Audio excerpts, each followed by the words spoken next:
Bismillahirrahmanirrahim. Assalamualaikum warahmatullahi wabarakatuh.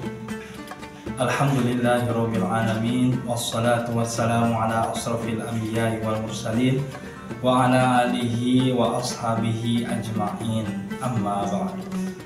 Faqala Allah ta'ala fil Qur'anil Karim, a'udzu billahi minasy syaithanir rajim. Bismillahirrahmanirrahim. Khuliqal insanu min ajal sa'urikum ayati fala tasta'jilun. Alayah sadaqallahul azim. Alhamdulillahirabbil alamin. Pertama-tama marilah kita bersama-sama memanjatkan puja dan puji serta syukur kita kehadirat Allah Subhanahu wa taala, yang mana berkat rahmat dan karunia-Nya kita masih diberi kesempatan, kita masih diberi kesehatan untuk melaksanakan ibadah puasa Ramadan ini di hari yang ke-6. Shalawat beserta salam semoga selalu tercurah limpahkan kepada baginda tercinta, yakni Nabi Muhammad SAW. Tak lupa kepada para keluarganya, kepada para sahabatnya semuanya. Pada ayat yang telah dibacakan tadi dalam Muqaddimah Quran Surat Al-Anbiya ayat 37 menjelaskan bahwa jelas bagi kita semuanya, pada dasarnya manusia itu bersifat tergesa-gesa. Dari mana datangnya tergesa-gesa? Hadis riwayat Abu Ya'la, Rasulullah SAW bersabda, "At-ta'ani minallah, al-ajala minasyaitan." Ketenangan atau tidak tergesa-gesa itu datang dari Allah Subhanahu wa taala, sedangkan tergesa-gesa datangnya dari syaitan. Sikap tergesa-gesa adalah hal atau tindakan yang harus dihindari karena hal tersebut berasal dari syaitan. Sehingga dalam ajaran agama Islam, manusia harus menghindari tergesa-gesa. Tergesa-gesa merupakan perilaku tercela dan sangat dilarang oleh Allah Subhanahu wa taala. Namun ada beberapa hal yang harus disegerakan atau tergesa-gesa yang diperbolehkan, seperti memberi makan tamu, memandikan jenazah, menikahkan anak perempuan, membayar hutang, dan bertobat atas segala dosa, dan menyegerakan berbuka puasa saat memasuki waktu sholat maghrib. Contoh tergesa-gesa yang tercela. 1.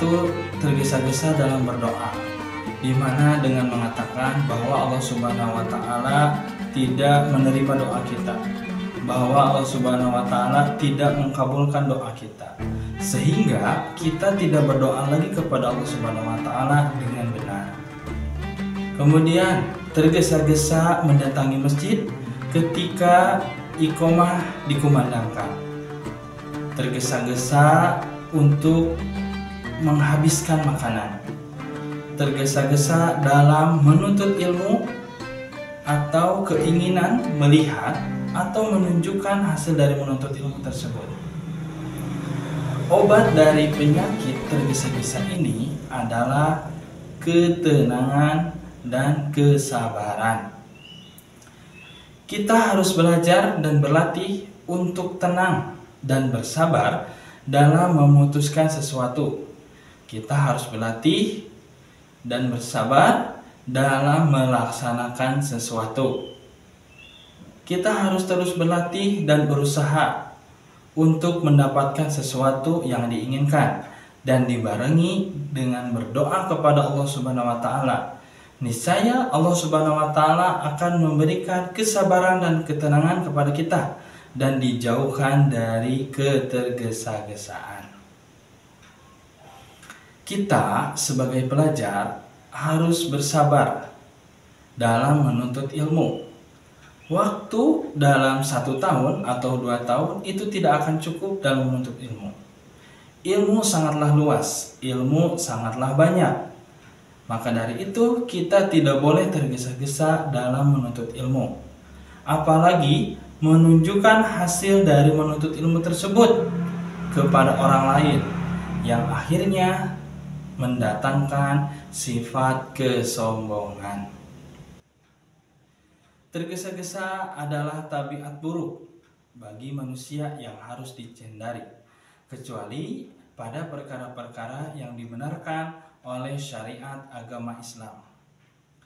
Ketergesa-gesaan berasal dari setan, dan orang yang suka tergesa-gesa akan menyesal di kemudian hari. Orang yang ingin menjauhkan dirinya dari sifat tergesa-gesa, maka harus bersabar, maka harus tenang. Maka kita sebagai manusia harus bisa melatih diri kita untuk bersabar dan tenang. Semoga kita semua dijauhkan dari sifat buruk atau sifat tercela ini, yaitu tergesa-gesa, dan dikaruniai oleh kesabaran dan ketenangan.